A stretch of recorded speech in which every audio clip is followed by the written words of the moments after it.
Welcome to Afros in the Diaspora. My name is Sarah. I am your host, and together we will vent, rant, laugh, and cry as we discuss the highs and lows of being an immigrant. Stay tuned for stories that will inspire, inform, entertain, and give hope. This is Afros in the Diaspora.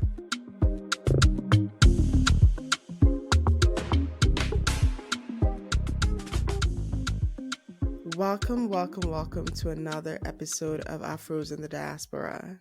Today, we have an honorable guest with us, Charles Andrew Payne. Charles is an accomplished actor, writer, stand-up comedian, motivational speaker. Like, he has an incredibly extensive resume. And he, started out as a model as a kid and then grew into an actor and has been doing the thing ever since. And he is a published writer and has produced for television and stage performances. Like, he is really out there doing the thing. And we're just so happy and grateful to have him as a guest on the podcast today. Charles, it's your first time on this podcast. How are you doing? How are you feeling? I'm doing well, feeling great on this lovely Saturday morning. Thank you again for being a guest on Afros in the Diaspora podcast. You're welcome. Anytime. Of course. So Charles, we're gonna jump into some icebreakers. I'm gonna start with a riddle. Have you ever had to answer riddles before? Oh, I've got kids. Oh my goodness. Okay. Here we go. Are you ready? I can repeat the question if you want. Yep. You have about a minute, 60 seconds to answer. I'm gonna get it wrong, so it's okay. Oh, it's the confidence for me.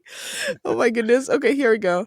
The more of these you take, the more appear behind you. What am I? The more you take, the more appear behind you. Yeah. Would you like a hint? Yes. Age, time. No. Okay. Pretty good guesses though. Pretty good guesses.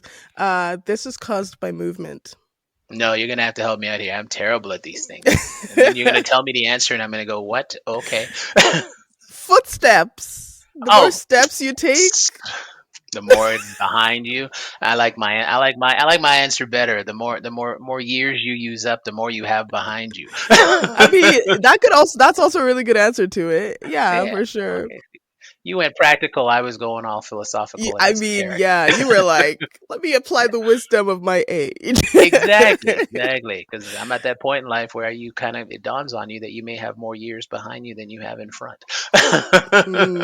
Yeah. So, okay, so let me ask another question, another icebreaker. What is the worst job that you've ever had? The worst job that I've ever had.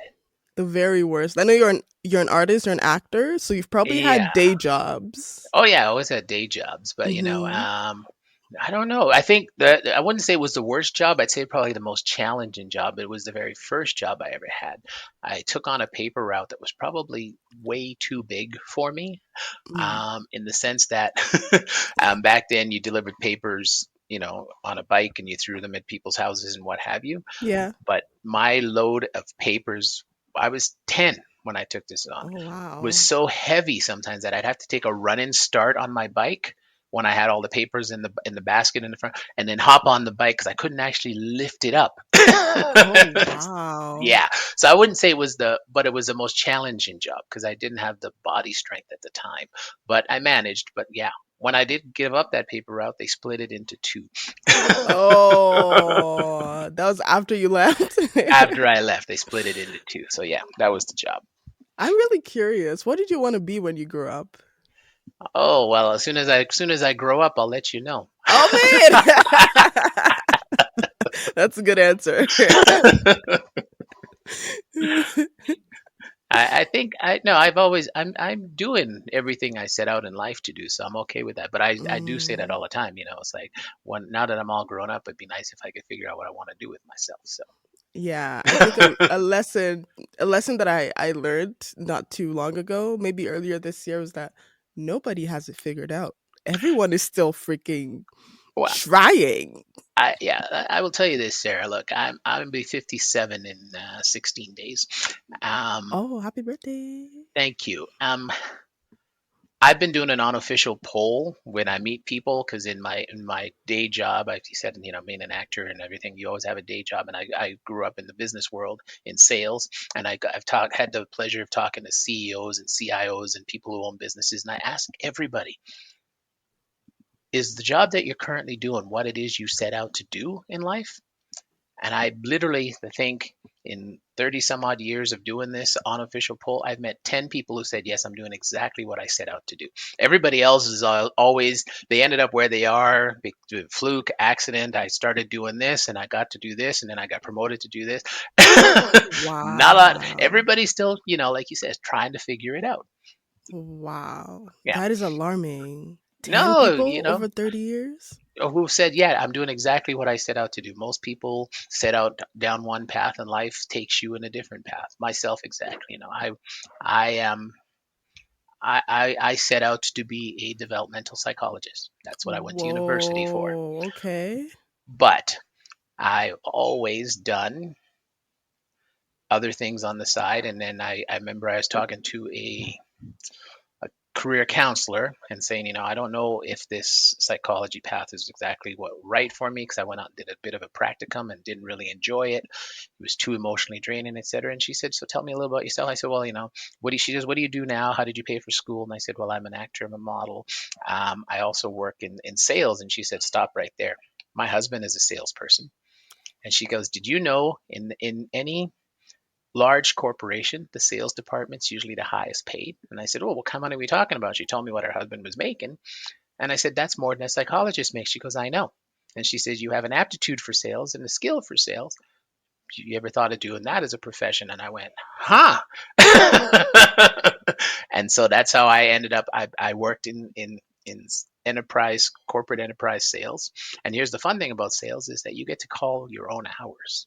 You get to set up Wow. your own calendar, which works out great for an actor. Because Exactly. when I have an audition, I just booked it into my schedule. Yep.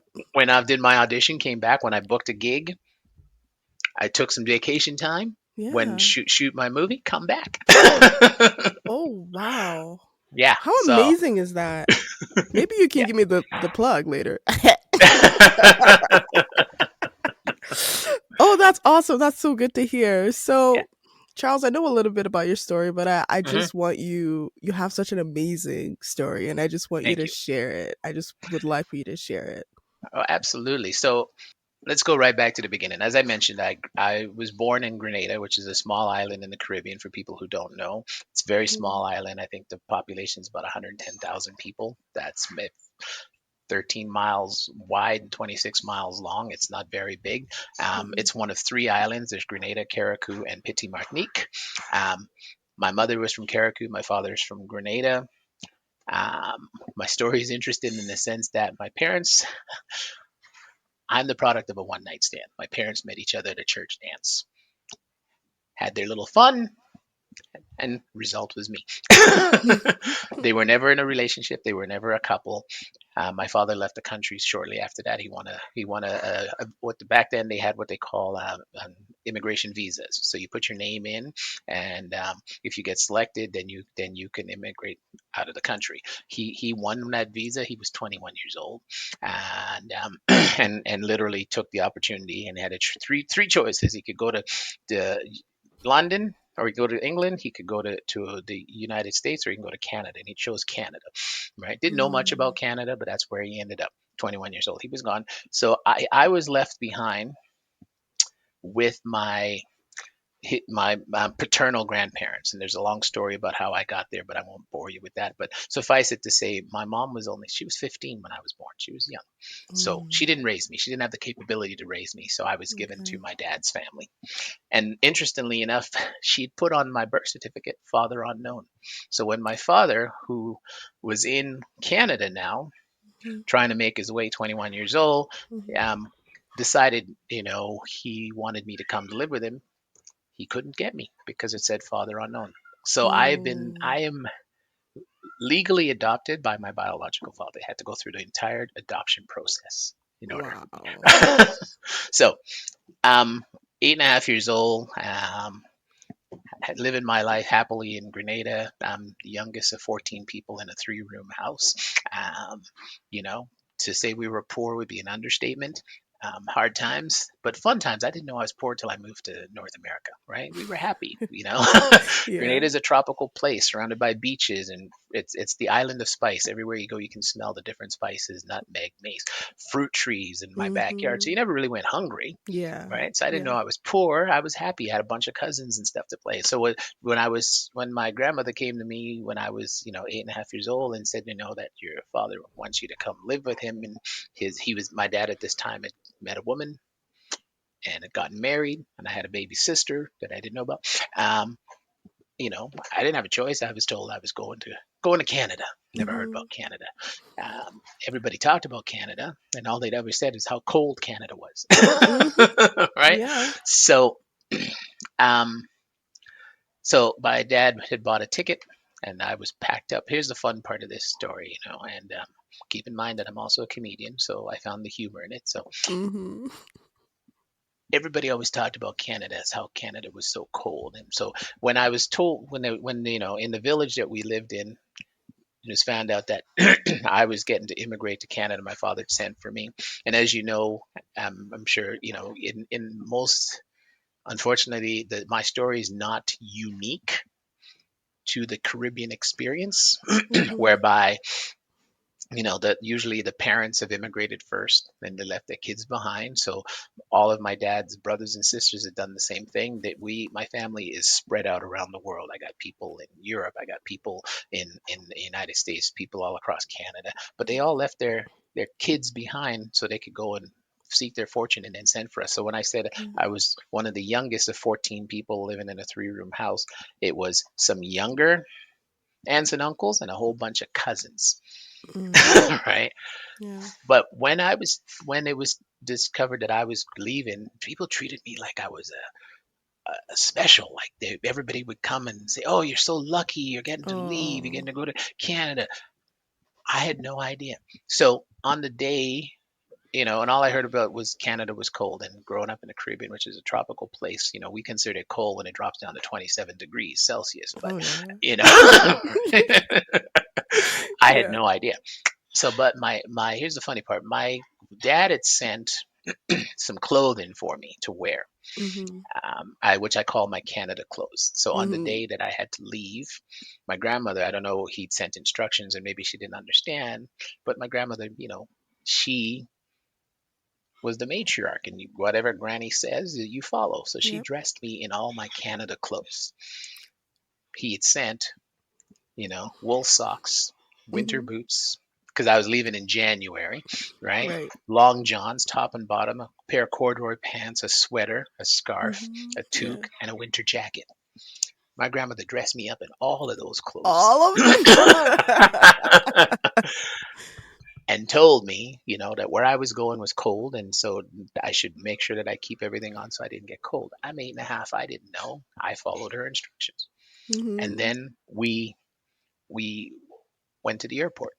By this time, I'm sweating. Yep. Things running down my The face. sauna.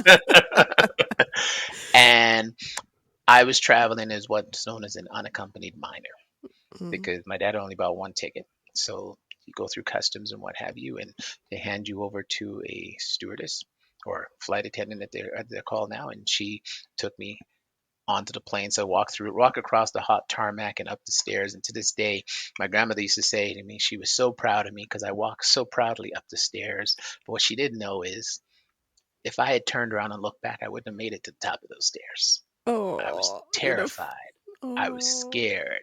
I had never been on an airplane before, never even seen one, right? I mean, when I Mm. say we grew up poor, I mean literally, we lived in a 3-room shack with no indoor plumbing, no hot and cold running water, none of that stuff, right? So it's Mm. like going from the 1800s into the 21st century. Right. And I'm 8.5, no concept of that. Mhm. And she sat me down, um, on the airplane. I don't know what ticket my dad had bought me, but she sat me up front next to her where she could keep an eye on me. So I didn't know my first airplane ride. I was in first class. I didn't know. Ooh. And as she told explained to me that she was going to look after me. And now you have to know, Sarah, there is no direct flight from Grenada to Vancouver. You flew from Grenada to Barbados, Barbados to Toronto, Toronto to Vancouver. 19 Mm. and a half, almost 20 hours. Yeah. Okay. Yeah. With layovers and what And have all you. that. Yeah. And so so I'm sitting there and she said to me, here's the funny part. She said to me, put on your seatbelt as she's walking away. And I had no idea what she was talking about. Oh Lord. I sat Oh. there and went, "What is that?" So, and now when if you've been on a plane, of course, what's the first thing they do after the plane takes off? They do the safety announcements. And what's the first thing Hmm. they show you how to do? Wear How the to put on your seatbelt. seatbelt. And Yeah. first worlders, they kind of roll their eyes, going, why are you telling me how to put on a seatbelt? I've been putting one on since I was 2 or 3 years old. That's why now I tell people all the time, that messaging is not for you. Yeah. It was Well, for it's me, useful to someone else. Yeah. ignorant party of one, going, oh, that's what she's talking about. So yeah, four different flights, 20 some odd hours. And it was interesting for me because that was my first, like I said, it's like going from the 1800s into the 21st century. There were a lot of firsts for me on that flight, in the sense that Mm. the stewardess came by, and they usually hand out drinks back then. That stuff, the cookies and the peanuts and what have you. And she came by and she asked Yeah. me if I wanted something to drink, and I didn't know. So she just kind of made the decision for me and poured me a glass of Coca-Cola. I'd never had anything outside of water and natural fruit juice. Wow. Yeah. Wow. And so I was introduced to Coca-Cola at 8.5 years old. Man, that was fun. Wow. I drank that and asked for more and asked for more and asked for more. And 8.5, she just kind of gave it to me. Yeah. And then I forgot the important thing. See, that which goes in needs to come out. Exactly. Yep. 20. Yes. And again, and the reason I tell you this, it's just I really understand that the huge transition that I had to adapt to Mm-hmm. is that I need to go to the bathroom. But back home, bathroom for us was one of two choices. You either use a latrine, which is literally a hole in the ground with some clapboard boxes around it, or Mm-hmm. wood around it, or use a tree. But Mm-hmm. I'm on an airplane. I have no Mm. idea, Oh. right? Mm-hmm. And I'm terrified now because I'm thinking, I'd heard the pilot say we 37,000 feet above the ground. And I look out and all I can see is clouds. So I'm thinking to Clouds. myself, where do people go on a bathroom in an airplane? Is it a latrine? Is it a hole in the ground, 37,000 feet above the ground? That's how my little 8.5 year old brain is thinking, because I don't Yeah. see no trees. Yeah. And so I push the help button, and the stewardess comes, and I say to her, I need to use a tree. And she looks at me, and and she says, what? And I said, I need to use a tree. And she's looking at me confused still. And I said, no, I have to go pee. And she says, well, why didn't you say that? She takes my seatbelt off, marches me down, right? And the Mm-hmm. whole time she's marching me down the aisle towards it, I'm thinking, oh God, oh God, oh God. If it's a latrine and it's a hole, I'm going to fall in 37 feet above the ground. Aww. And she puts me in the and closes the door. And then I heard her say, you need to lock the door. So I turned around, thank God I could read, and Mm-hmm. saw where the lock was, and I lock it. You know what happens when you lock the door in the Mm-hmm. bathroom? Mm-hmm. The overhead lights come on. Come on. Yes. I'd never seen electricity before, never seen overhead lights before. Oh. So 8.5 years old, what do I do? I'm hopped up on sugar. I, and I'm an 8 year old, so of Mm-hmm. course I start playing with it. You flick it back and forth, the lights go on Oh and off, man. right? And I hear her say, "Stop playing with the lights."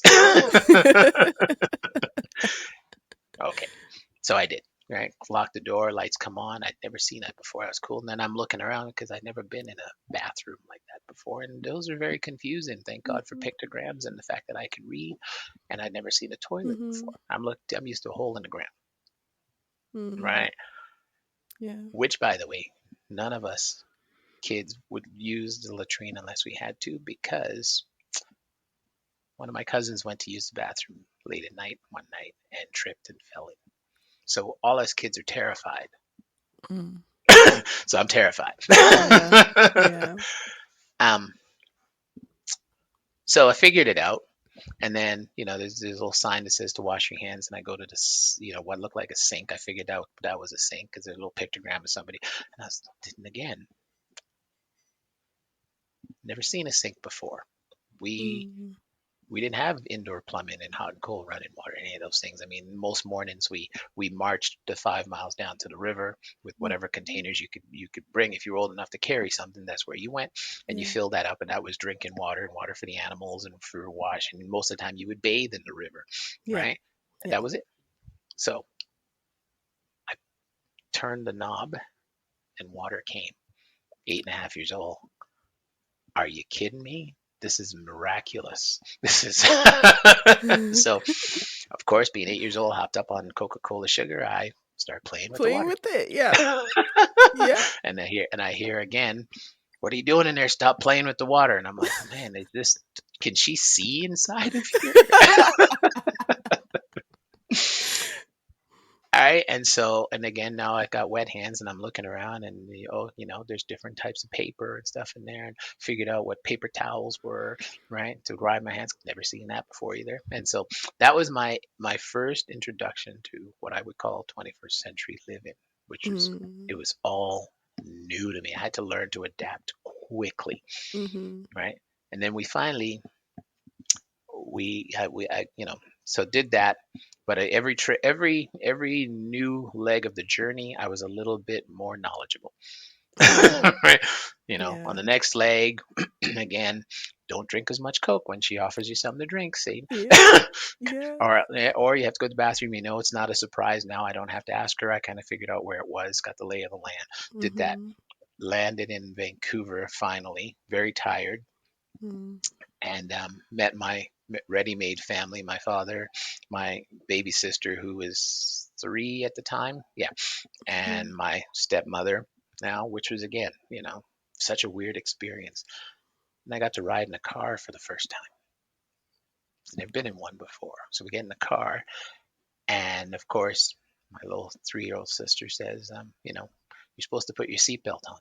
And again, I went, oh, now I know what that is. Yeah. But still a surprise because of course she gets in, sits down in there and puts her seatbelt on because she's 3. Mhm. Yeah. 8.5. I don't have that knowledge base to draw from. Thank God for the demo on the plane. I kind of knew what it was, but the car seatbelt is It's different. different. Yes. It's different. Took Yeah. me a few tries to get that right. And Yeah. she's looking at me like I'm stupid because it's something that's natural and, you know, that she is used to. Used That's to. that's that's her foundational base of knowledge. That's what she grew up with. Mhm. Same thing when we arrived in the house is that, you know, electric lights and having a bedroom to myself. Mhm. Because growing up at home, we slept 6, 7 people in a room Mhm. on the floor, right? Mhm. I'm in a bedroom by myself, right? That was a novel experience. It was scary. It was strange. I didn't understand. Everything smelled different. Mhm. Everything looked different. Everything, And I arrived on a Saturday. Mhm. The Sunday morning, my dad, so introduced to, this your dad. I didn't know my dad. This was my first time meeting my dad, right? Mhm. He left, before I was even born. He was gone, right? Right. Had a new Didn't know what to call her. It's my stepmother. And I have a sister, all Mhm. new people to me. I'm used to a lot of people around me, but I'm in a house with 3 other people. And it's a big house, and I have big enough for me to have my own room and all new clothes because in Grenada, all my clothes were hand me downs, Mhm. right? Yeah. Yes. So I didn't understand that. But on the Sunday morning, my dad, told me to come with him, put me in the car, and he drove and he showed me where my school was going to be because I'm Mm. going to be going to school because I came in the middle of the school year in January. Yeah. Come the Monday, they signed me up for school. He drove me to show me where the school was. Then we drove back to the house, and then he walked with me to show me how to because I was going to have to walk myself to school. So Mhm. I had to learn that very quickly, what landmarks to look for, Mhm. right? And then he took me to the school on the Monday morning. On the Monday morning, he walked with me to the school to show me, Mhm. introduced me to the principal, signed me up, and then he said goodbye, and the principal took me down the hallway to a classroom, walked me into the classroom, and here's my first experience with that I had to struggle with for some time. Yeah. All my documentation says Charles Andrew Payne. Mm-hmm. Principal walks me in his class, introduces me, and says, "Class, you have a new student joining you today. Everybody, I'd like you to meet Chuck." Chuck? Didn't your dad just introduce you to her as Charles? Yep. Oh my And goodness. so I was introduced to all my new classmates as Chuck. And that was a name I could not get rid of until I got to high school. I was struggling with that. And again, I looked around to a sea of white faces and me. Hmm. I was the only black kid in my class. Matter of fact, I was the only black kid in my school, 800 kids and me. Wow. And I'm used to looking when you leave your house in Grenada, pretty much everybody looks like you. Yeah. Now I go to Canada, nobody looks like me. I Yeah. was a novelty to them. They were a novelty to me. There Exactly. was more of them than there was of me. Mm-hmm. Um, I was given the wrong name. Oh my god, that makes me so mad. Yes. I had an accent and I Mm-hmm. dressed different because Mm-hmm. Grenada is a British colony. Mm-hmm. We were raised on the British system. Our school is on the British system, so we didn't have grades, we had forms, right? Yep. Um, Turns out because I went to school on the British system, I was a little ahead of them. And so after 2 weeks, I was moved to a different class, Mm-hmm. moved up one. um, they didn't like me. I didn't fit in. They'd never really been exposed to a black person before, except for what they Mm-hmm. saw on television. Mm-hmm. That was the beginning of what I would call a period in my life I call the trauma years. Oh my goodness. I was bullied on a daily basis. It didn't help that right around that time, this was, I think, 1975, 1976, the TV show Roots came out. The movie, Mm-hmm. about the story, about the slave Kunta Kinte who was stolen from Africa, brought over as a slave, et cetera, et Yep. cetera. Well, these kids Mm-hmm. were watching this show. Mm-hmm. And guess what? There's one kid in their school who looks like these people on television. And the bullies decided they wanted to play a game at recess and what have you. Slave and master. Well, guess you know how that plays out. Oh Lord. Yes, that was my trauma period. Literally being bullied, being told your name is not Chuck, it's Kunta Kinte, and Toby, Oh. and being beaten and chased. And I got to be very adaptable and sneaky. So, you know, towards the What end of school, what did the authorities of the school say? Did you ever like report anything like this? we didn't do that stuff back then. Hmm. Things are different here. Things are different now, right? Hmm. If you reported it, they basically said kids are being kids, you Hmm. know, right? I didn't necessarily bring it to my parents' attention. I probably should have in hindsight, but Hmm. you kind of internalize and figure out how to adapt and do your own thing. So Yeah. I would, after lunch, sometimes I would just go and hide and eat lunch in the bathroom. There was a really nice gentleman that was kind of a savior to me Hmm. in that he was the school janitor, and I think he might have realized what was happening. He was East Indian, and he Hmm. would sometimes invite me to have lunch with him in the janitor's office. He didn't say anything to me. He just said, "I see you eating lunch by yourself. Come have lunch with me." And so we got to be, and he would talk to me and stuff like that. And he didn't actually upfront acknowledge it. He just kind of did this. He was very kind to me that way. Oh, that's Because amazing. what I would do is, and like I said, after lunch, I'd pack all my stuff up and have it ready. And instead of leaving my knapsack and my coat in the cloakroom, I would put it under my desk. Hmm. And then just watch the bell, watch the clock. And as soon as the bell rang, I was out the door and I was running home. And Hmm. the kids would chase me. One time they chased me and they beat me up in my own backyard. In your backyard. Yeah, they caught up to me at home. There was nobody home. Now you need to understand. My parents were poor. Both my parents worked. My sister went to a daycare and a preschool and then daycare. Um, Mm-hmm. so I was what's known back then as a latchkey kid, right? You had your key, your house key on Mm-hmm. a string that you wore, and you put it under your clothes and you don't show anybody and everything. So I would Yeah. come home and there'd be nobody home yet. So I'd run home, right? And they Mm-hmm. caught me in my front yard. I went into the backyard. They beat me. There was four of them. Put a beat down on me, uh, because that's what kids do. They're bullies, right? Yeah. That was my daily experience. Now, the positivity that came out of that is that was every day. I would just be out the door and running. Well, so happened that this is me. I think I was in grade 4 at the time. Mm-hmm. So grade 4, 5, 6, 7 were pure hell for me in Canada. Mm. But the upside, there's always a positive. And one of those times I was running, and the school track PE teacher, who also was a track coach, saw me running. Came up to me the school the next day, and he said he didn't see the kids chasing me, but he said to me, "I think you should join the track team," Oh. because he saw me running. You were training and you didn't even know it.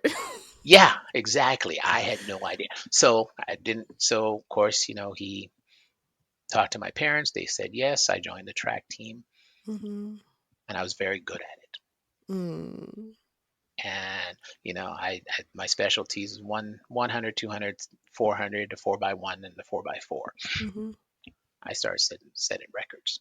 I was that fast. Then of Ooh. course, because you're now a quote unquote track star in the school, and the school is winning, all of a Mm-hmm. sudden everybody who ignored me or didn't pay attention to me or were bullying me want to be friends with me. Yeah, that's crazy. Adaptability. I had to learn how to figure it out because it was all so new. Things that they took for granted, I had to learn on the spot. There was Mm-hmm. colloquialisms and things that in TV shows they talked about. I had no idea because I didn't watch TV at home. We had a TV at home, but we didn't really necessarily watch a lot of TV. My parents are very pro education, and I'm a Mm-hmm. bit of a book nerd anyhow. When I say to you that Mm-hmm. books saved my life, Mm. my head was always buried in a book. It was a great escape for me to live vicariously through the different characters and time Mm-hmm. travel. I love books, and the Mm. answers to life came to me. My parents, you know, had spent money on the old school internet from back in the day, Mm-hmm. Encyclopedia Britannica. Yep. we Yep. had the whole we had the whole set. Yeah.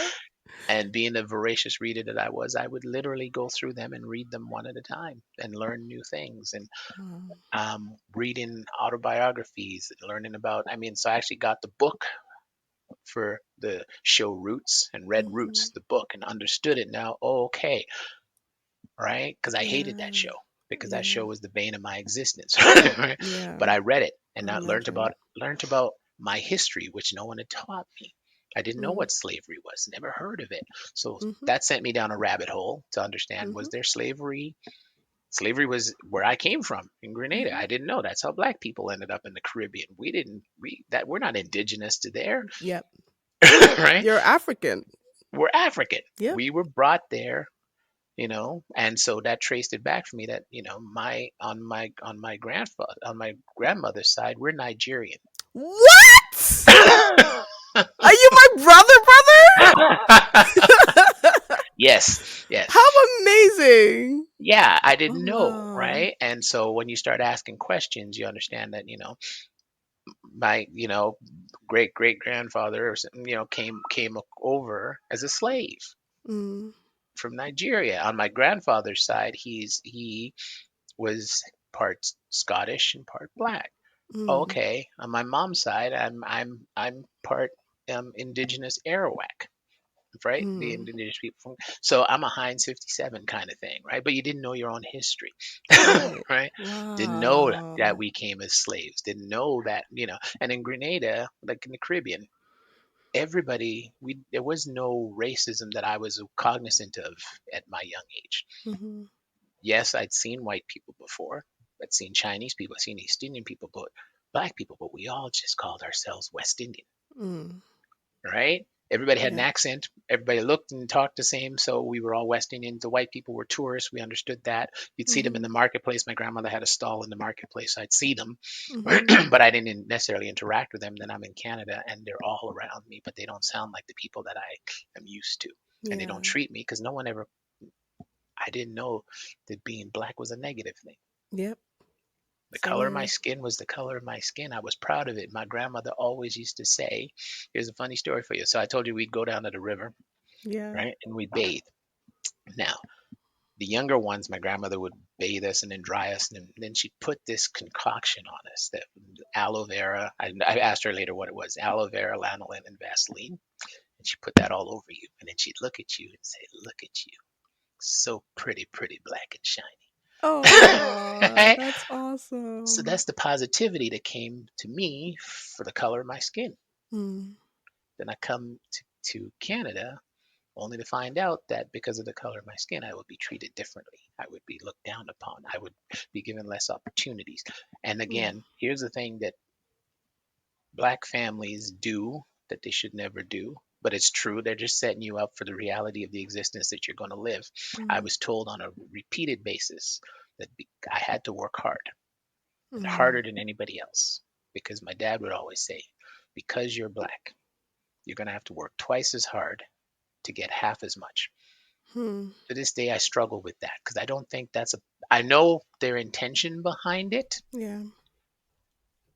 but the truth of that is, how motivating is that to know that you're going to have to work twice as hard as your peers and you will only get half as much as they Half. get? Right? Yeah. But I've talked to other black people and they said, yeah, my parents told me the same thing. Mm. Right? Yep. You always have to be exemplary. You always have, so that's how I was raised. Is that I was always going to have to be faster, stronger, smarter, and education was the ticket. Right? Mhm.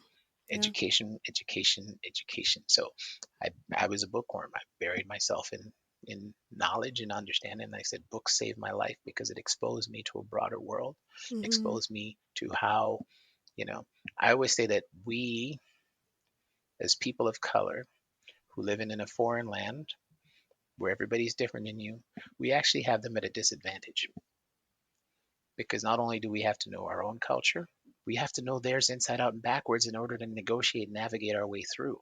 We have Mhm. them at a disadvantage because I know more about them and how they live than they know about me Mhm. and how I live because they didn't take Mm. the time to learn it, but I had to learn theirs. So now I'm smarter because I know how you work. I know how you think. I know how the things you take for granted that I Mhm. think are of value. And I know how to work my way through your system Mhm. and how to disarm you. I'm sure as a Mm. black woman, you've heard the term code switching. Oh my God. We are Yes. masters of code switching. Oh yes, yes, yes.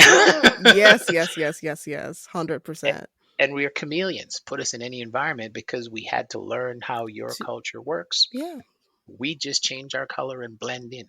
Yeah. Learn But to not be the other, not draw, unwanted attention to yourself, not, yeah. and it's but Sarah, it's exhausting Oh, yes it is. and it's confusing. As a young, I didn't know my own history and my own culture because my parents insisted that I learn to speak like the people around me. Mm. So I had to lose my accent Mhm. very quickly because that they Mhm. figured out that assimilation was a good way for adaptation. Right. Mhm. Even though my father been in the country for however years, he still has the strongest accent. So does my mother, but my sisters and I do not. Mhm. Right. We Yeah. learned to speak like the people around us so that we Mhm. blended in. When we're home, we switch back. My accent comes on when I'm around my people, no problem. I Oh switch back, no yeah, problem. 100%. But Yes. you learned how to be. But there was a problem that comes with that is that being the only black person, we were the only black family in our neighborhood. I was the only black kid in my school. I learned how to adapt, how to walk, talk, speak, blend in with them, even like the music that they like. Because when I started to make friends, they were into rock and roll and heavy metal, so I listened to that. But I was Motown at home, right? Mm. Yeah. And you learn. So you there's a duality that comes with your existence because you're not exactly 100% yourself ever. Oof. That is so true.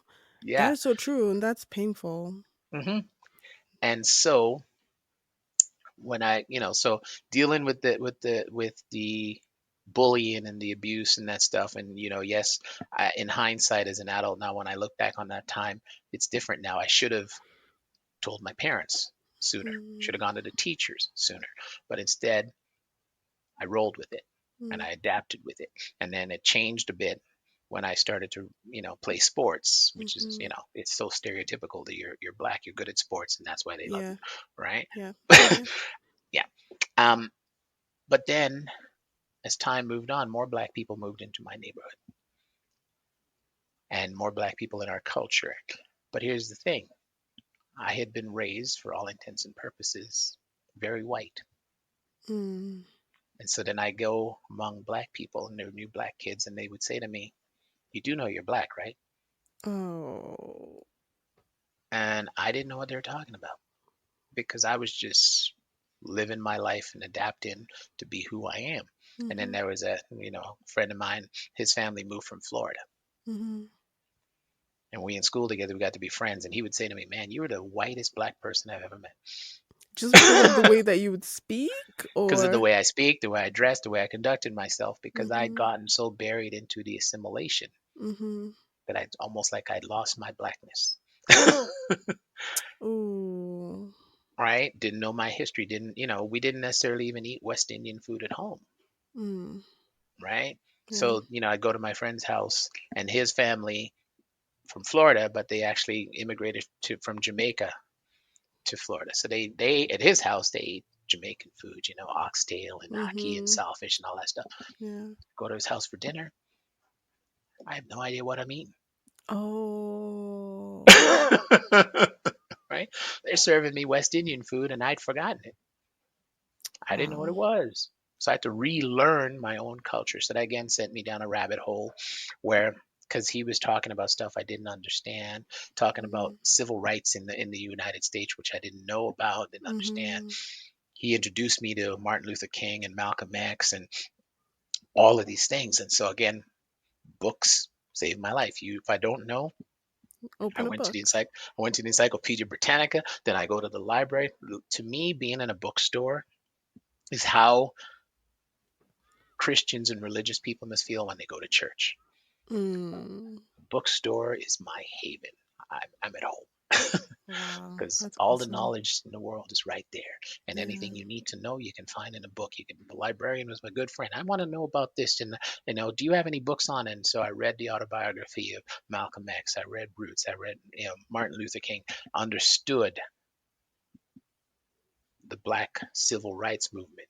I understood then about the Underground Railroad and how there is more black people in the eastern coast of Canada than there is in the western coast because that's where they came to on the mind blown, Mm. rediscovering my identity. Mhm. And then I went through a period.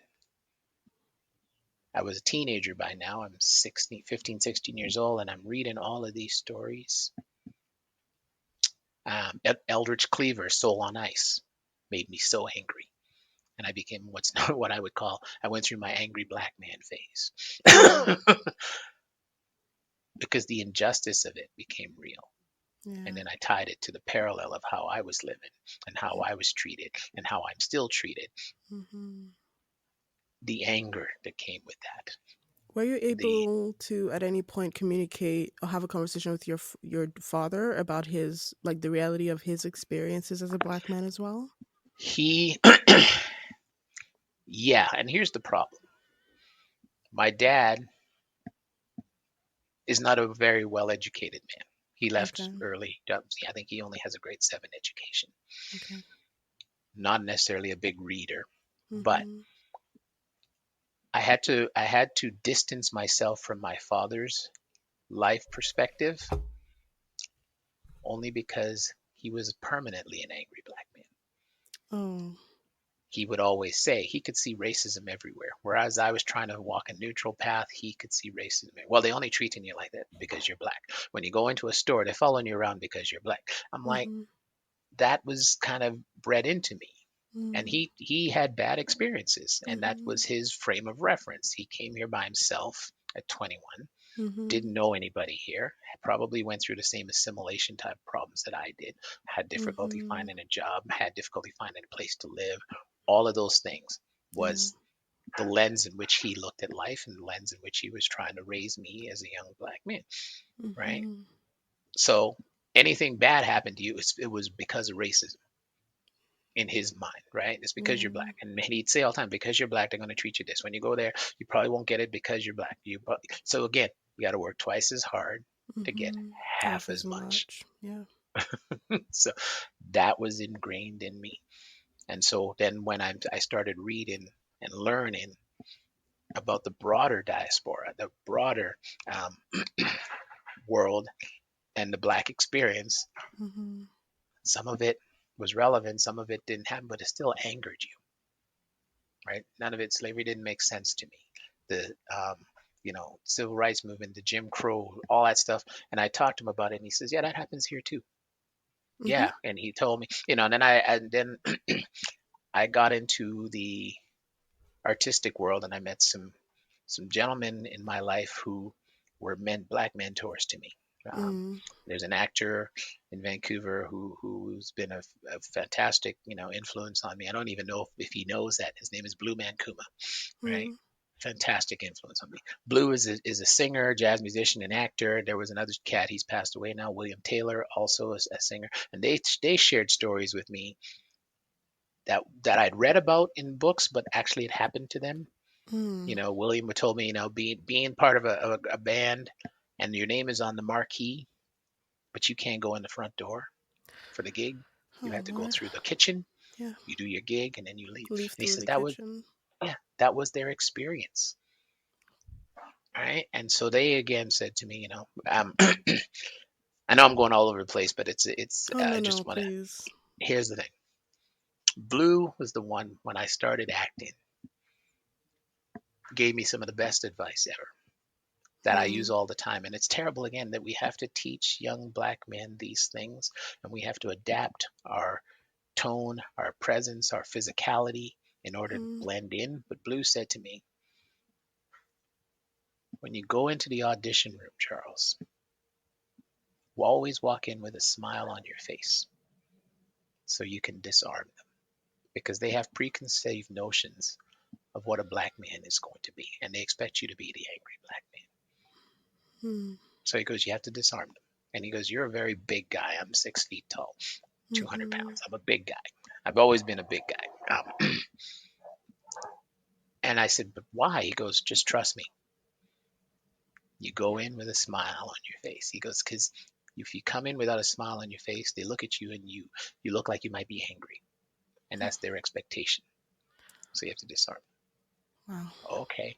And then he talked to me because, when I started acting, I was a teenager. My first real big role prior, I'd done some background work, I'd done commercials and stuff. Mhm. Um,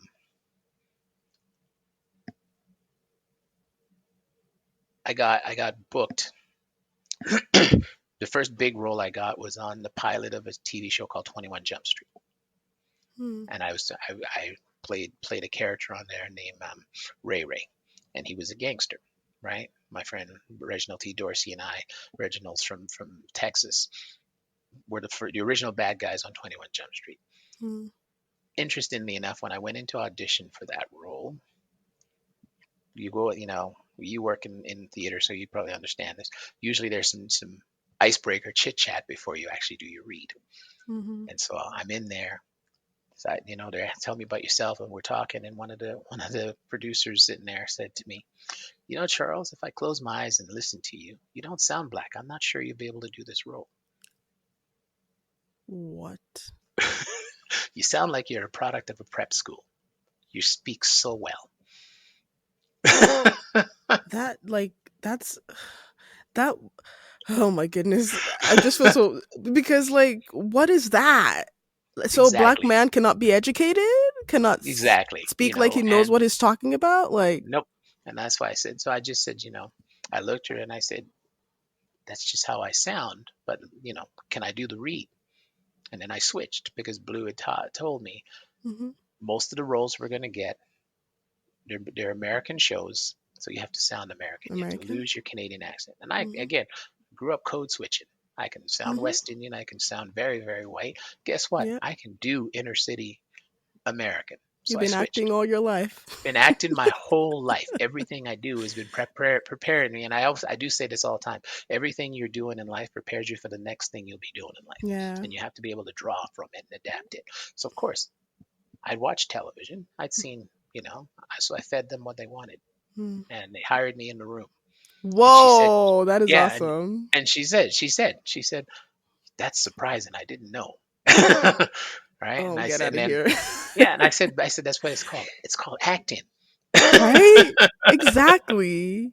Oh. Yeah, it's what we do. So that, I was like, okay.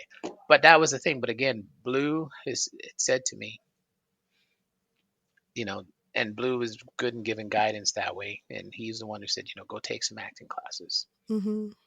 And and also gave me the advice to watch every show that's filmed in town so you understand the cadence and the rhythm of the show Mm-hmm. so that you can give them what they want. And here's an interesting Yeah. story. And I'm going all over the place, but here's an interesting story is me adapting in life and relying on not just my father for guidance, but other black males who were older Mm-hmm. than me who provided mentorship Yeah. and guidance to me. And so I'm one of maybe five black actors in my age group. We all knew each other in Vancouver. This is back in Vancouver still. We all knew Mm-hmm. each other. We'd get the breakdowns for an audition, and we'd basically, I'd be like, oh no, this one's not mine. Mm-hmm. I came up with Adrian Holmes, Roger Cross, Richard Leacock, Vivian Leacock, myself. We were the Mm-hmm. five, right? Yeah. And and they'd be like, hey, did you get that audition? I think this one's yours, man. As I read it, it seems more like you, right? That kind of stuff, Mm-hmm. right? Yeah. So anyhow, I get an audition, and at the time, X Files was the big show. Every Mm. actor wanted to be on On the X X Files. Files, yeah. I auditioned for the X Files 12 times, Mm. different roles. Mm-hmm. And I was at the point now, after the 10th or 11th audition, I was so angry that when my agent called me and said, I have an audition for you for X Files, I said, no, I'm not going. Mm. I'm not being arrogant, but Jesus, they've seen me 10 times. Like, if they Yeah. don't know that I can bring it, they haven't hired me 10 times. I put in it, and he said, no, no, you should go. And I said, oh, okay, fine, I'll go. Then I Mm-hmm. called Blue up and I said, look, I got an audition for the X Files. I don't want to go. He says, why not? I said, because I've auditioned for them 10 times and I can't hit. He goes, have you ever Mm-hmm. watched the show? I said, no. He goes, well, there's your first problem. Watch the show. Mm. And then he said, come see me. So I went to him and he helped me prep for the audition. Mm-hmm. And I would do it the way I prepped it. He said, no, bring it down. Nope, bring it down. Nope, bring it down. He goes, did you watch the show? I said, yeah. Did you notice how David Duchovny delivers his lines? No matter what's going on around him, he kind of goes, womp, womp, womp, womp, womp, womp, womp. Mm-hmm. Okay? So Blue helped me, and I went into the audition room, Mm-hmm. and I thought I did what I considered the worst audition possible because it wasn't really acting. It was me just basically mumbling and throwing away my lines. Mm-hmm. And I got in, I did the audition. They thanked me. I got in my car. I'm driving home, and my phone rings. My cell phone rings, and it's my agent. He goes, "Congratulations, you just booked your spot on the X Files." I said, "But Ross, that's the worst audition I ever did." He goes, "Well, they liked it." Well, they liked it. Turns out, Wow. again, thanks to my mentors, my guidance, the people who the universe put in your path as you grow through life, Mm-hmm. Blue had said to me, "Watch every show and learn the rhythm and cadence of the show." Mm. The X Files had its own cadence. Mm. Didn't matter if you were standing in the middle of fire; it was conversational. And I thought it Mm. was the worst thing possible. But that's how I, but that's what got me booked. And so I was again, thank you to Blue. Yeah. Learn how to learn how to adapt, learn Ye- how to bring you, Yeah, that's you know, amazing. So learn how like to fit it. what was it like transitioning from high school? You said you became a Hmm. track star, people started to Hmm. treat you differently and all that. Transitioning from that to university or college or what your next step was. Um, okay, yeah. Graduated high school at age 17, primarily because I got bumped up a grade, and B because my birthday's late in the year, right? Mm-hmm. Um, High school was different. High school, I was treated better. High Mm-hmm. school, I made a concerted effort not to become in a clique because, as you well know, high school, there's little groups, right? Yeah. I worked within every group. Mm-hmm. I didn't want to be labeled a nerd because I was smart. I didn't want to be labeled, a jock because I played sports. Mm-hmm. So I kind of tried to blend in everywhere, and that worked out really well. A lot of different things had happened for me in that time period too. So I had to cycle you back. At the age of 13, my sister was modeling for Blanche McDonald, and I Mm-hmm. went with my mom one day to pick her up from a photo shoot. And I'm sitting in the agency, and this lady walks by and she looks at me. She didn't say anything. She walks by again. She looks at me. And she came by a little while. She looks at me. She goes, "I don't know you. Are you one of ours?" And I said, "No, my sister. I'm here with my mom to pick up my sister Cherie." And she says, "I think you should be." And Wow. so next thing I know, I'm in her office with my mom, and guess what? Hey, I'm getting a modeling agent. I Wow. started modeling at the age of 13. You should know that I said I'm 6 feet tall, but I was 6 feet tall by 13. Oh, dang. Right? So I was tall, but modeling again had to expose me and teach me adaptability. Mm-hmm. The racism was in your face in the modeling world. It was different for me. I had no idea what I was doing. I would show up. And so, first thing you do is, you have to go to a photographer and get some photos. So Mm-hmm. Blanche McDonald set me up with a photographer. My parents paid for that, had a portfolio, some pictures and stuff, and your model book. And then you go to modeling auditions. I was 13, 14, 15. Um, I would book stuff, but I wasn't booking print work or television stuff, but I was, you know, at an early age, I had what I call the Denzel Washington walk. I was good on a runway. And so Mm-hmm. I booked a ton of fashion shows, Mm-hmm. right? But I had two things happened while I was modeling for me. I had anxiety at an early age. And I had these dreams that I would have that I'd be up on the stage walking, and somebody in the audience would say, "Why is he up there?" And I had that dream so many times. The insecurity that was bred into me that twice as hard to get half as much. You're black, you're ugly. Mm-hmm. People don't like. So the fact that somebody thought I could be a model Mm-hmm. on the one hand was uplifting, but on the other hand, it created anxiety and distress for me. That imposter syndrome. Imposter syndrome. And Yeah. it also reinforced the imposter syndrome because, like I said, the racism was in your face in the modeling world. I would go out for stuff like commercials and what have you, and I wouldn't book them. Or I'd go to and they'd say, and I would ask my model agent, what's going on? And she'd say, well, there's not a lot of black work, not a lot of work for black models, not a lot of print work for black models, not a lot of, right? And, they'd say, well, we don't know what to do with your hair, or, Oh. in your face, well, his lips are too big, or his skin is too Oh my dark. We're not God. going to know how to light him. And you're dealing with that, and you're dealing with that, and you're dealing with that. But then you'd book something, and then you kind of let that go. But that was constantly there. And, I hate to say it, but it was, late late 70s, early 80s, light skinned brothers were in. I had a couple of black friends who were light skinned. They were booking commercials and what have you. Mm. Me, not so much, right? But the fashion shows, yes. And I'm blessed. I got to travel across Canada doing the home shows and doing fashion shows. I got to, right, because I was good on the runway. But Mm. again, I'm good enough to wear your clothes on the runway, but I'm not good enough to be in the magazines and they wanted Oh my light skinned brothers for gosh. the magazines, right? Wow. Thank you to Wesley Snipes. I joke about this all the time, but Wesley Snipes came on the scene, and all of a sudden, dark skinned brothers were getting a lot of play because Wesley was cool, and everybody thought he was cool. And Hmm. all of a sudden, we want a Wesley Snipes type. Oh my gosh. Wow. Isn't So it yeah, then I interesting how started to get Hollywood kind of dictated all that stuff. Yeah, and representation. I mean, and diversity is all the play now, but back then it wasn't.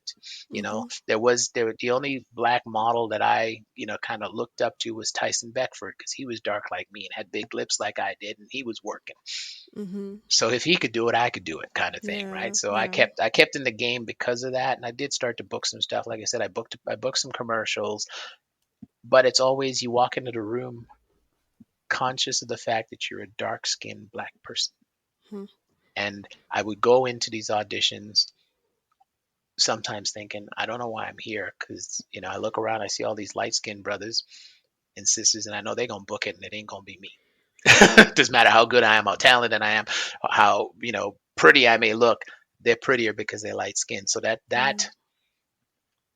weirdness was there for me, right? Mhm. You start to doubt yourself because, hey, I'm not light skinned. I have big lips. I have, this nappy hair. Mhm. You get all of that you got to deal with, right?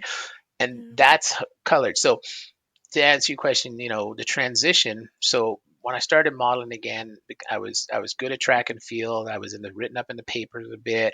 People knew who I was, and then all Mhm. of a sudden, and I did book a few print stuff, and you open your Sunday flyer in the paper, and oh, there's a picture of Charles. Okay, Yeah. that changed my life a little bit in that people started to know who I was, and I would get different treatment than and so by the time I got to university, there were more black people at the university. I went to Simon Fraser. There were more people in my group, in my circle, that I so the feeling displaced and out of sort kind of went away because I'd surrounded myself with other black people, right? Okay. And Yeah. learned a little bit about black culture and Yeah. where's my place in this black culture? How do I function as a black man? Because Mhm. and it used to frustrate me because it's like, why can't I just be a man? Oh, yeah. I always have to walk in the room and be a black man. And as you know, I'm also a comedian. So one Mhm. of the jokes I talk about is I have a running joke that I do is that 99% of the time I will walk into a room and I will be the only black person in the room, Mhm. especially living where I live now, which is in Calgary. Mhm. There's not a lot of black people in Calgary. And so I usually do that as a joke on stage that, I won the bet because I'm the only black person in the room. You guys never disappoint. Right? And I've learned that if you speak it and name it, you disarm it. So when I usually Mm. start my shows, I will say that I'm the only black person in the room. Matter of fact, I'm so comfortable being the only black person in the room that if another black person was to walk in, I'd be like, hey, hey, go away. Token positions already taken. Already taken. Yeah. These are my white people. Go get your own. Go get Right? yours. And people think it's funny, but what I'm doing is I'm calling it out for what it is Mhm. and throwing it away because Mhm. my experience being was I found that it didn't matter how smart I was or how talented I was or how athletic I was Mhm. always black. Mhm. And I was, and I would say, I will walk into this place and it will take, and mentally a clock will start to count down in my head how long it takes before somebody points out to me that I am other. Mhm. And it happens. And you go, why can't I just walk into a room and be a man Mhm. or a human being? Why must it always be you're black? And with that comes all the stereotypes and all the crap that they seen on, you know, music videos or on television, because there was a Yeah. period there where the way we were represented in the media was foreign to how I existed as an individual. Yeah. And I'll give you the perfect example of this. I told you we were literally, for all intents and purposes, my sisters and I were raised white. We were Mhm. raised to assimilate. Mhm. When the Cosby Show came out, there was all this brouhaha about, well, that's not how black people live. That's not realistic to black people, blah, blah, blah. And I was like, my sister and I were like, but that's how we live. But that's how we live. Right? Yeah. Yeah. Right? But even black people were like, well, at first the Cosby Show wasn't realistic. And I'm like, but that's kind of how we live. I was so happy to see people not only that look like me, but spoke like me and conducted Mhm. themselves like me. Mhm. Wow. oh, so it is possible to not, as an actor, to play a role that's more germane to who I am and Yeah. closer to who I am. Yeah. So I decided to throw everything away. So he said, when I was in university and going out in the business world and what have you, I would just throw it all away. I'm just going to be me in the room, Mhm. and you can take it or leave it. Yeah. And if you point out to me that I'm other, I will call you on Mhm. it. Right? Because in the business world, as well as in the entertainment world, I ran into it and I thought, you, I literally, and I don't want the role, but it's forced upon me. And my father did tell me this: I have to be an ambassador for my people. Yeah, that's just too heavy a weight for anyone. Yes. Too Right? heavy. Yeah. It's too heavy, but you feel, and I talked to other black actors and about this, and they said, yes, you're right, Charles. That's how I feel too. I walk into the room and I have to be an ambassador for my people. And I Yeah, have to you're help representing this, the entire race. and I have to dispel the stereotypes and the mythology and say, you know what? We come in all shapes and sizes. We come in all variety of personalities.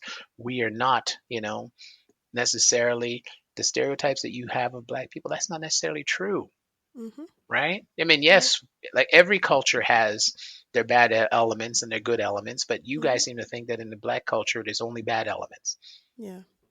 right? No, Yeah. and people would say, "Oh," and you still run into it, and you kind of go, "Oh my God, seriously? It's the 21st century. We still dealing with this? Oh, you speak so well, really?" Oh yeah. Oh, I get that a Or, lot. Charles, you're not at all like I was expecting. What were you expecting? Truly. Like I get people that say, "Oh, you're from Nigeria? Your English is Mhm. so good." Well, Yes, right. English is our I hear first that all the time. language. We were I get colonized that. by the British, Yes, me too. I was raised British.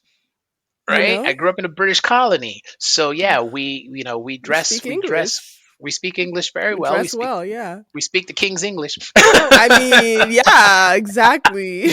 But I get that a lot. And then when I can switch into different accents and what have you, and I can sound Nigerian if I need to, I can sound intercity American I need to, I can sound British. That's called acting. Yes. Yes. You Or, know? or I remember one time I had a client. This was in when I was in enterprise sales, and I started my enterprise sales career in advertising. And I had a client in the U.S. and he said to me one day, "You know what? We do a lot of business with you guys, but I've never met you. When are you coming down to visit our office?" So I said, "Okay." Went to my boss. I said, "Big client says I haven't come to visit him." He goes, "Why are you still talking to me? Book a flight, go." Right. Right. So I fly to Chicago, and I'm waiting in the reception area of their office building, and he comes out, and there's three other salespeople there. They're white and me, and he comes out and he says, "Charles," and he walks towards the white guy, and I said, "No, no." I stood up and I shook hands and said, "Hey," and he goes, "My God, I've been talking to you on the phone for how many years? I had no idea you were black." That's how our meeting started. And I was like, seriously? Wow. That is crazy. That like that was embarrassing for him. Oh no, it gets better. It gets better. So we go back into the boardroom, and he's got a bunch of his leadership people there because these guys did millions of dollars in business with us annually, and this is Mhm. and so I'm going on around the room introducing myself Mhm. and shaking hands, and I guarantee you there were seven people in the room. Four out of the seven tried to give me what I call the brother handshake. Oh my god. God bless him. I know what you're trying to do here. You've seen it on TV. You think, hey, black guy, this is how I see black people shaking Oh hands. I'm like, no, lord. this is a business environment, my friend.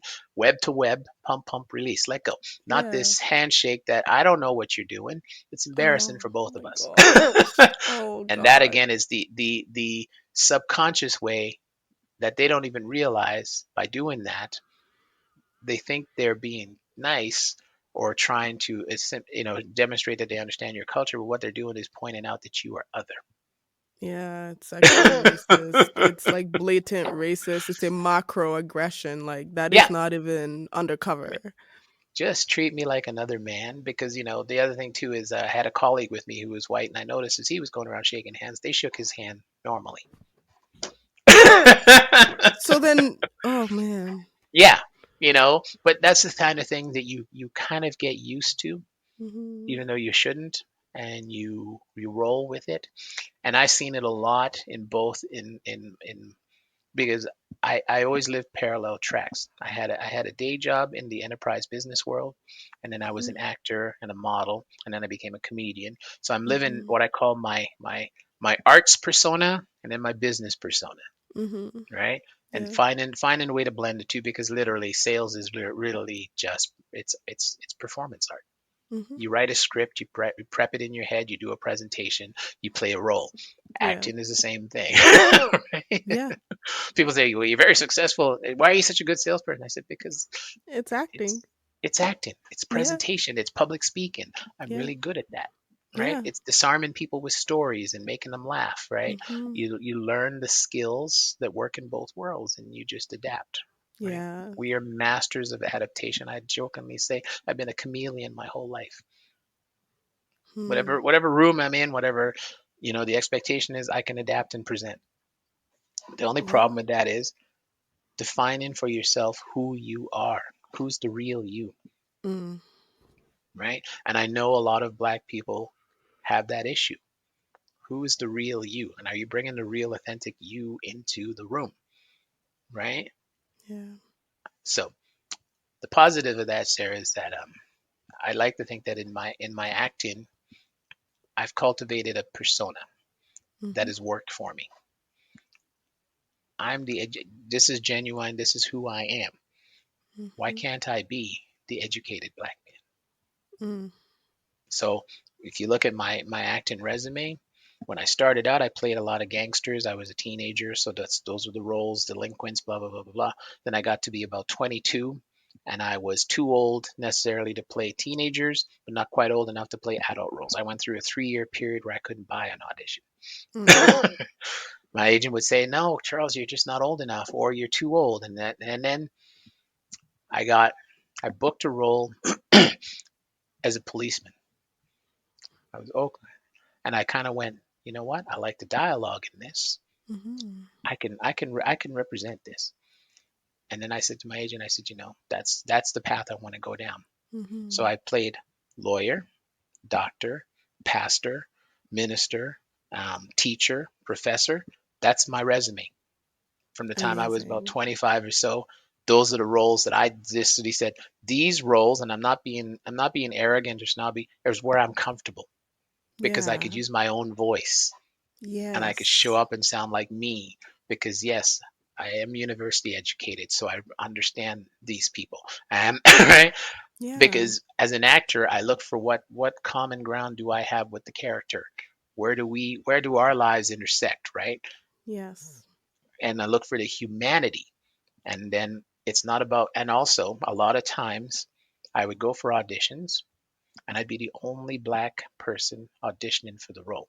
And Mm. it would clearly say, you know, Caucasian. Now they say any ethnicity, but back Yeah. then, and my agent would say, and I'd say, why am I going out for this? And he says, no, no, they asked to see you. Okay, and he said maybe they're looking for options.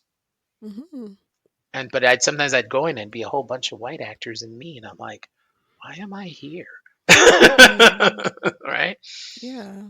Yeah. So and then occasionally you get one where the role was for a black person. You'd be like, oh, okay, right. So Yeah. I take pride in the fact that I think, like I said, you have to be an ambassador for your people, whether you Mm. like it or not. You are, Yeah. because they don't have any knowledge of. They haven't, like I said, we have them at a disadvantage because we've had to learn their culture and their way of doing things in order for us to fit in and adapt. But they don't know anything about us because when you're the majority, why do you need to learn about the minority? Yeah. Right? Yeah. So 100%. you learn to adapt, you learn how to go. So that's. So yeah, I think it is so interesting when I meet and talk to other black people how much of our stories, my story is not unique. We all seem to walk down Mhm. the same path. We all The seem to. same. We came to a foreign land and had to learn to adapt and fit in. We came and went, oh, this is what I need to do in order for this to work. Right? Yes. And Yes. we learned how to do it. and then we bounce back and forth because we all say the same thing. When I'm around my people, I feel comfortable and I can be myself. But Mhm. when I'm out there in the world, it's almost a struggle to bring you in the room and bring who you are and your history, and and do it without shame, do it without Yeah. fear of rejection. It took me a long Yes. time to learn that. Yeah, and like a big thing for me, I didn't like the humor here is so different that when I Hmm. moved to Canada, like things people will laugh heartily about, I will be looking clueless. Like that was funny, you Yeah. know? So that was one of the like things, even with the whole like we talked about code switching a little bit earlier, Hmm. where you have to like refine your accent and sit up a bit straighter in your chair and Hmm. like Yep. adapt and assimilate depending on the room that you're in. For me, humor was just one of those things that up till now I think I'm still trying to get a grasp on, because like Canadian humor is very very different from Nigerian humor, Hmm. Hmm. and like and the use of sarcasm is different, the way that like it's just so different. So like even part of the code switching and meeting in those rooms is like when just laugh when you see other people laughing, Laughing, yes, and or then go, yeah. Well, laugh when you see everyone else laughing, and sometimes if it just goes on too long, just have a smile on your face and just yep, and wait nod. it out and Yeah. nod. Oh my goodness, the nodding, and just assimilating and adapting 100%. Hmm. That's it. That literally That's is it. it. And Yeah. now, in addition to everything else, you're a motivational speaker. Can you talk a Hmm. little bit about that? How you got into that? Yes. Um, I started that, came about through my sales and business side of the world. Like, every year, when the companies I worked for would bring in different speakers, Hmm. like the Brian Tracy's of the world, and they brought a guy in named Ross Buchanan, who I would watch him, and he became like he was a sales trainer and a motivational speaker, and we do our big sales kickoff, and Ross would come and do some training, do talk, and I would literally be sitting in the back of the room going, I could do this. Hmm.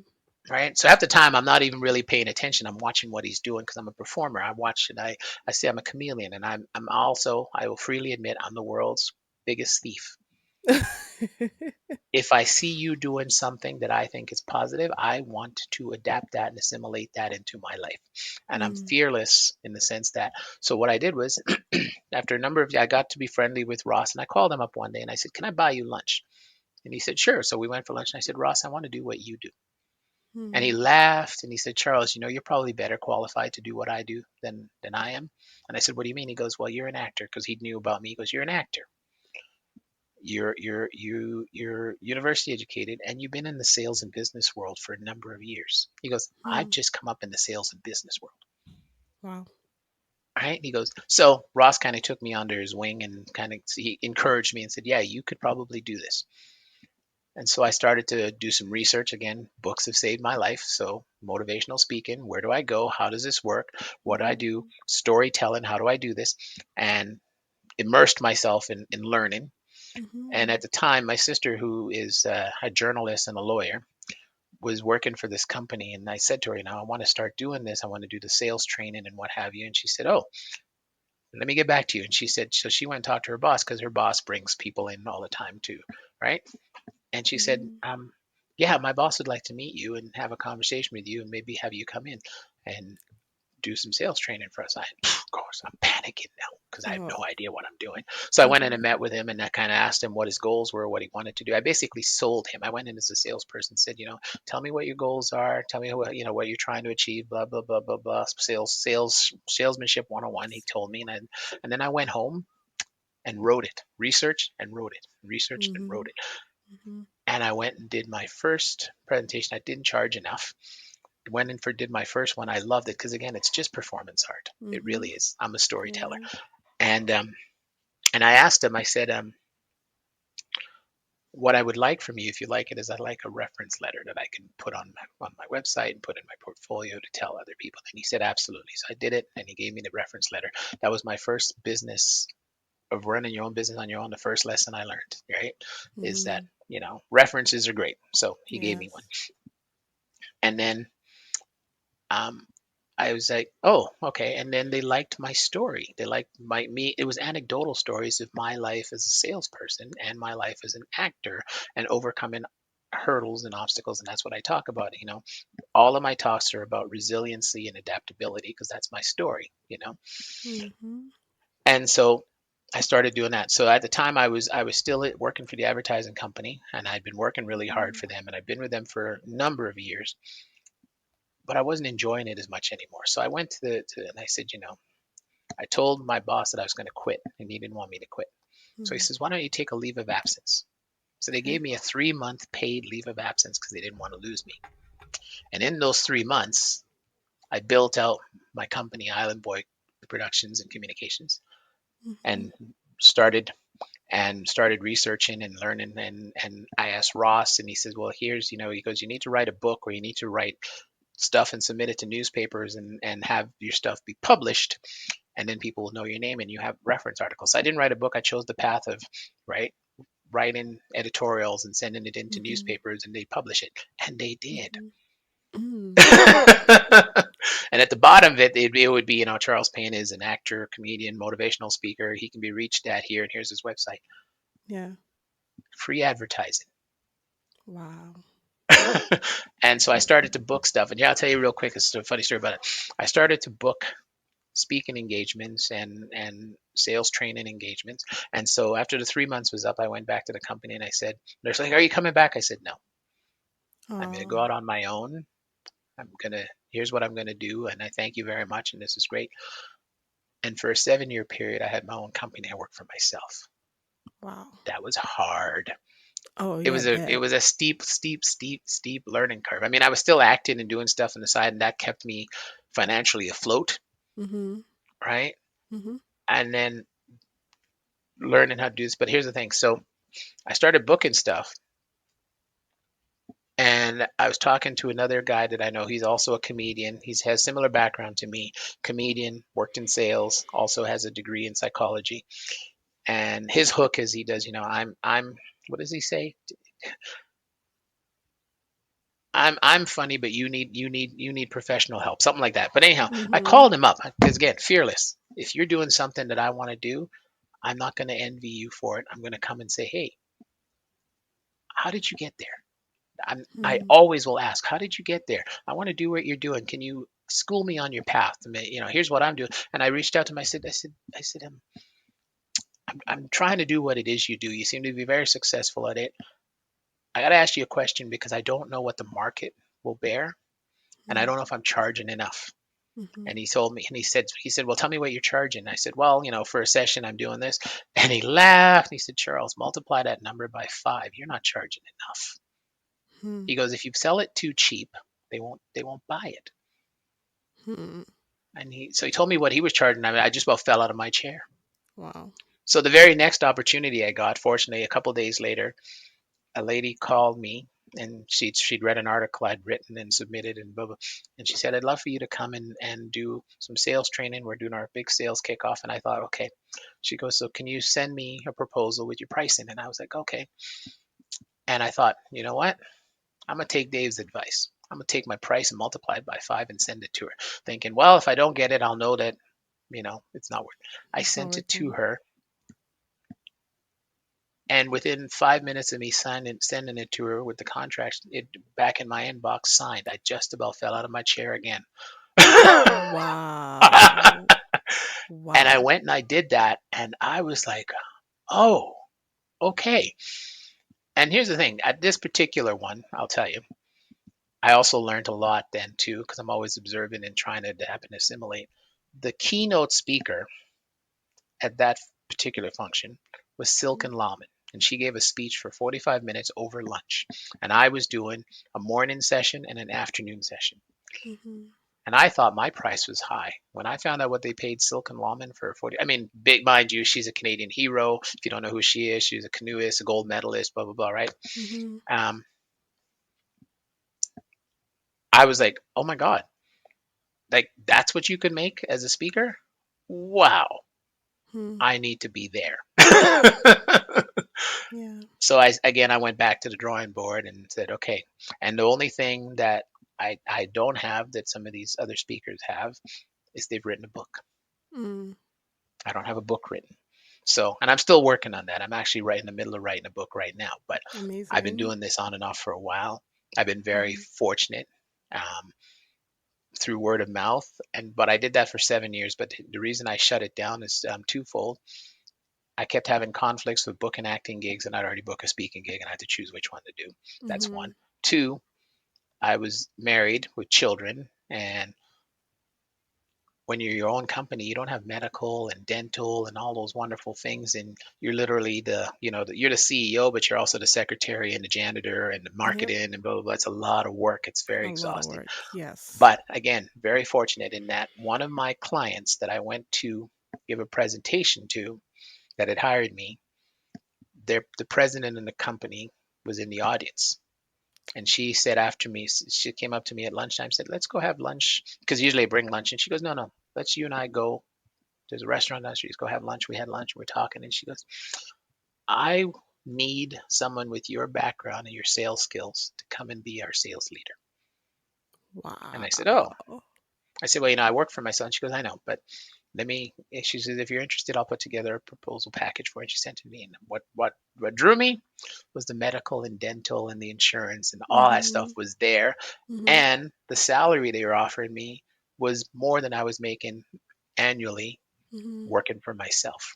Mm. And so I shut down my company and went back into the business world. Right. Yeah. Yeah. But I still would get calls occasionally from people who'd say, "Hey, we'd love for you to, we remembered you did this," and or somebody gave us your name, and I still do it, Mm-hmm. still continue to do it, but I didn't. I just it's just one more track for me. So Yeah. actor, writer, comedian, motivational speaker, yes, I do it all, Yes. and I continue to do it all. And I'll tell you why, real quick.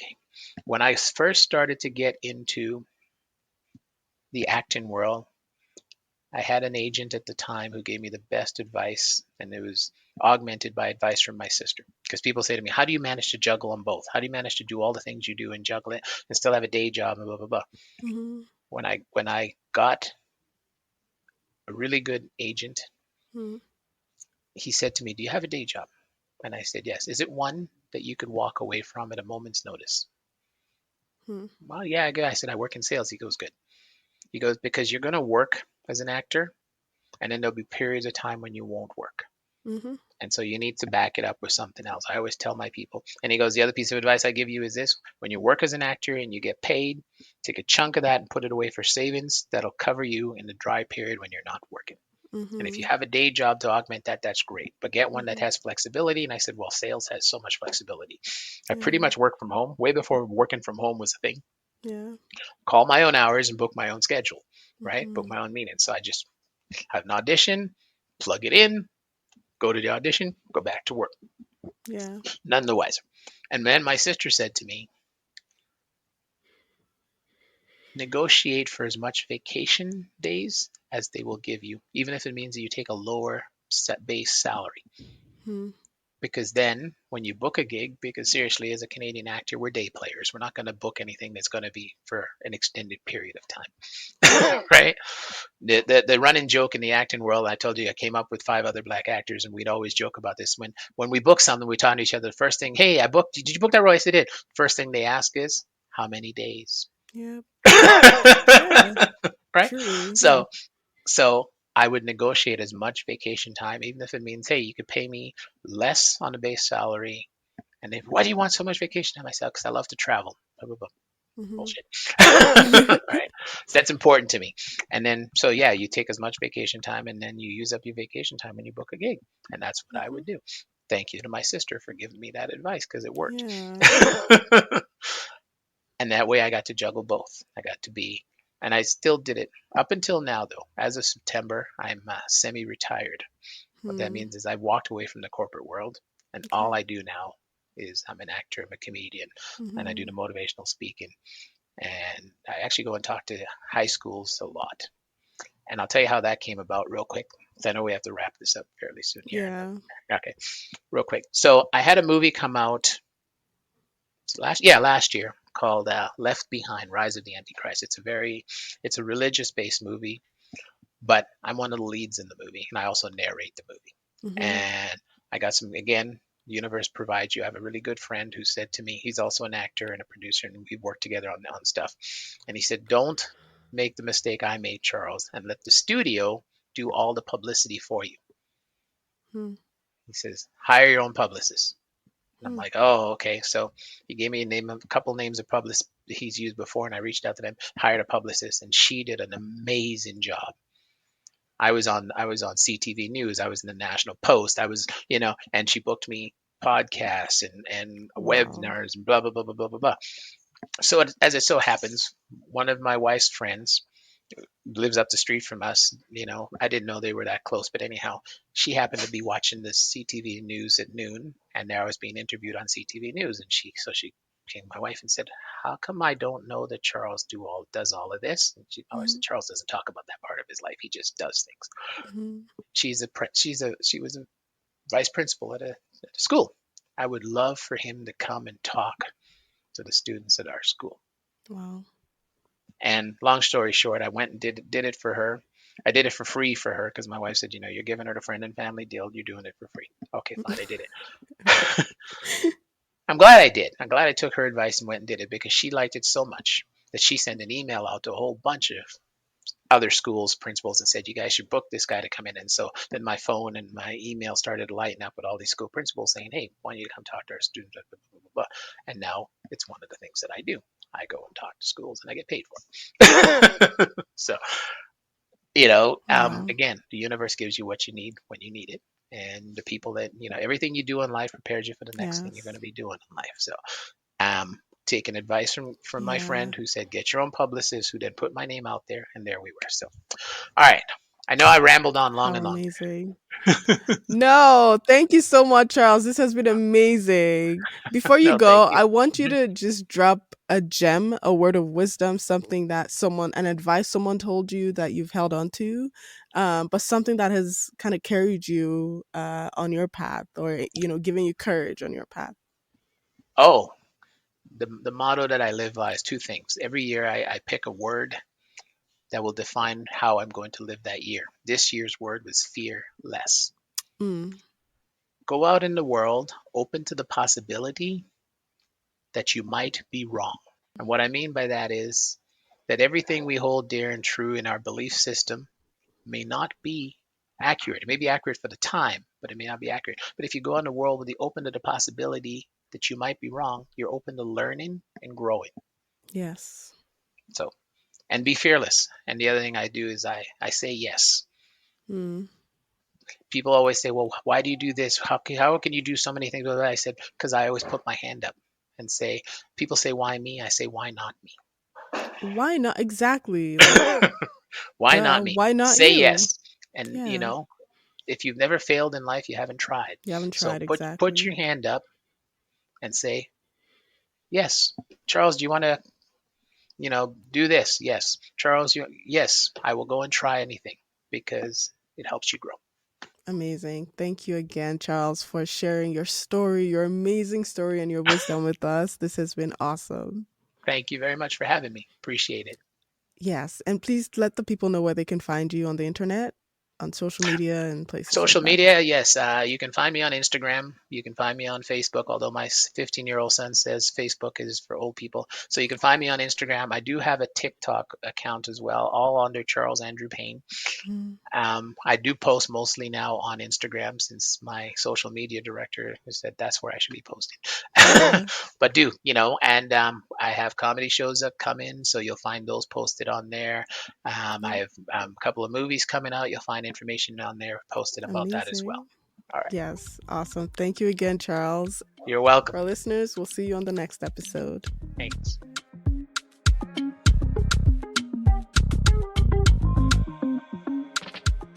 Thank you for joining us on this episode of Afros in the Diaspora. I hope this episode left you feeling inspired and hopeful. To engage, feel free to like, follow, share, and subscribe to Afros in the Diaspora on all social media and podcast platforms. Remember to leave a review and a rating. If you would like to be a guest, please reach out.